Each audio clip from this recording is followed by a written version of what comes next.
എൻ്റെ വീട്ടിലെ ഒരു ഒട്ടുപ്ലാവിൻ്റെ തൈ മേടിച്ച് വെച്ചതാണ്. അപ്പോൾ അതിൽ ഒരു 4-5 ചക്ക ഉണ്ടായി. അപ്പോൾ ആദ്യം തന്നെ ഒരു ഇടിച്ചക്ക ഉണ്ടാക്കി നോക്കണമെന്ന് മോഹം.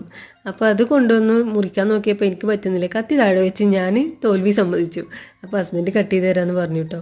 അപ്പോൾ ഇങ്ങനെയാണ് തൊലി കട്ട് ചെയ്യാന്ന് പറഞ്ഞിട്ട് എനിക്ക് കട്ട് ചെയ്ത് തരുന്നതാണ്. ഞാനത് ഫസ്റ്റ് നടും മുറിച്ചതിന് ശേഷം ചെറിയ പീസാക്കിയിട്ട് തൊലി കളയുക അങ്ങനെ ഞാൻ വിചാരിച്ചത്.